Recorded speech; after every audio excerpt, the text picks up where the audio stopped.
Terima kasih kepada Bapak-Bapak yang memberikan lagu pujian kepada kita pada malam ini, dan kami juga mengucapkan selamat datang bagi tamu-tamu kami yang ikut berbakti bersama-sama dengan kami, dan kiranya Tuhan berkati. Dan juga kami mohon pada Bapak Nikola untuk menyalam.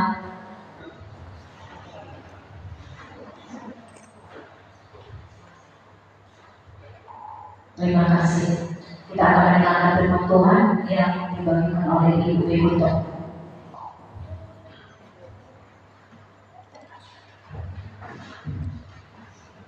Baik, saudara, dari tempat ini mengucapkan selamat sabat buat kita semua. Selamat sabat. Terima kasih Tuhan masih memberi waktu yang indah bagi kita untuk belajar dari firman-Nya pada pembukaan sabat ini.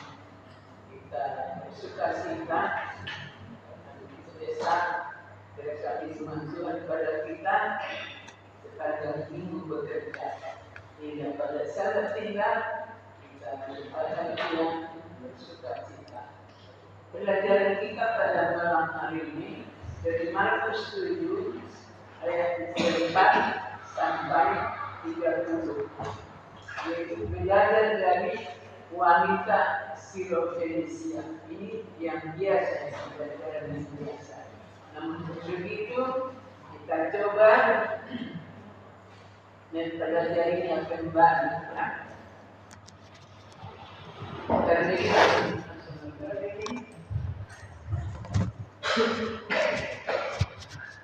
Pada saat membaca bagaimana kitab ini dengan karakter perempuan Sirofenisia ini, bagaimana imannya yang teguh membuat dia menerima mukjizat kesembuhan untuk anaknya perempuan yang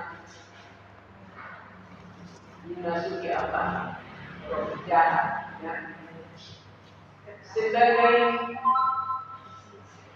Sebagaimana semua orang tua di dunia ini pasti akan melakukan apapun dan berjuang sekuat tenaga demi anaknya.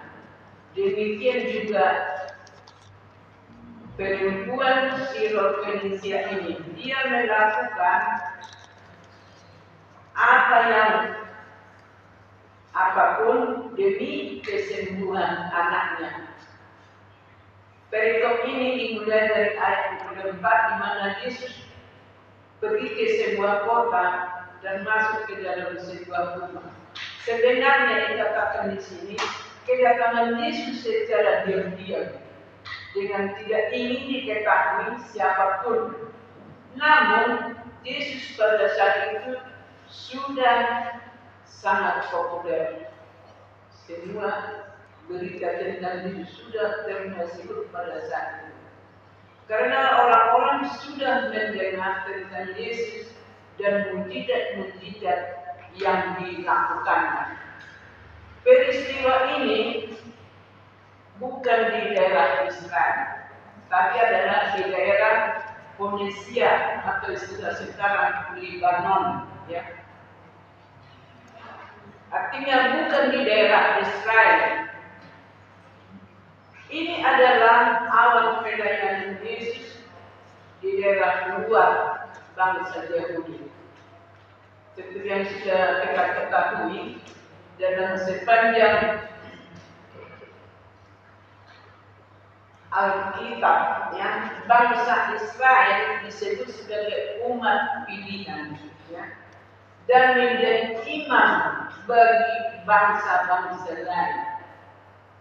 Kedatangan Yesus, Sang Firman yang menjadi manusia, merupakan janji keselamatan yang pertama-tama diingatkan kepada orang Israel. Ya. Yesus lahir dari kandungan siapa? Maria. Yesus adalah keturunan dari Raja Daud dan dibesarkan di dalam tradisi apa? Yahudi. Ya. Karena itu gambaran 12 murid Yesus sering dikaitkan dengan 12 suku Israel. Harapannya bagi Israel yang akan menjadi teladan. Inilah harapan Tuhan kepada bangsa pilihan ini, menjadi teladan. Dan yang pertama menerima pesan keselamatan dan kemuliaan menjadi kesaksian bagi seluruh dunia. Jadi bangsa Israel dikhususkan menjadi saksi, ya, di seluruh dunia.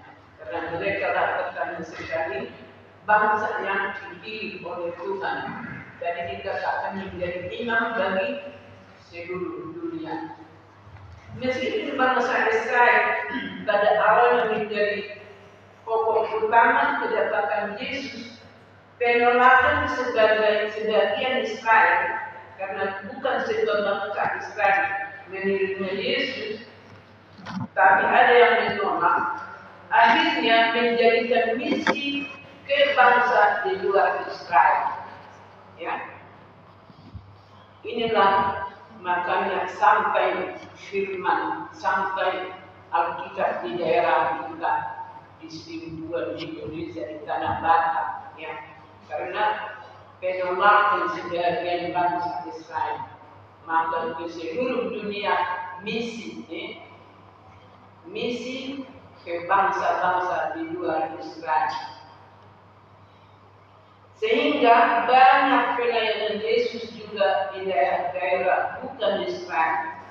Dalam kisah wanita Sirofenisia ini, kita menemukan ada 4 poin penting yang menggambarkan iman yang luar biasa dari seorang perempuan Sirofenisia ini, yaitu yang pertama ada pengetahuan. Ada pengetahuan. Iman dimulai dengan adanya pengetahuan, itu di ayat 25 menyatakan bahwa seorang perempuan yang anak perempuannya sakit mendengar tentang Yesus, jadi diboto, diketahui bahwa Yesus itu mengenalkan sanggup, ya, menyembuhkan. Dari percakapan selanjutnya kita dapat melihat bahwa perempuan ini sudah mendengar tentang apa yang dilakukan Yesus, yang dilakukan, yang banyak mengadakan mukjizat, yaitu mukjizat kesembuhan, mengusir roh-roh jahat. Inilah yang didengar perempuan Sirofenisia ini, ya.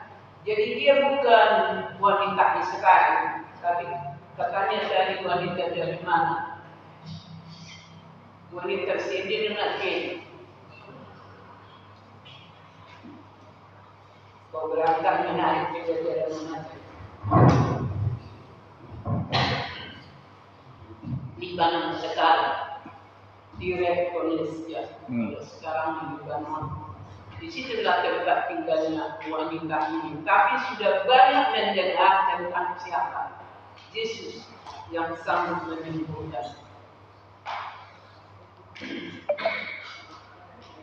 Dalam kisah wanita Sirop ini, kita dapati ada 4 poin. Yang pertama tadi apa? Pengetahuan. Karena dia seorang perempuan yang mengetahui, yang mendengar tentang Yesus. Dari percakapan selanjutnya, kita dapat melihat bahwa perempuan ini sudah mendengar tentang apa yang dilakukan oleh Yesus. Banyak, selalu didengar. Yang Yesus banyak mengadakan apa? Mukjizat kesembuhan, mengusir roh jahat. Ia terus mendengung di telinga wanita ini. Yang dilakukan oleh Yesus di Galilea dan di daerah Israel ini.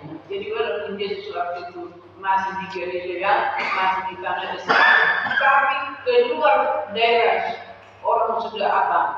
Banyak mendengar, ya. Mendengar adalah awal mula pengetahuan. Jika tidak pernah mendengar di dalam konteks saat ini juga, termasuk membaca, ya.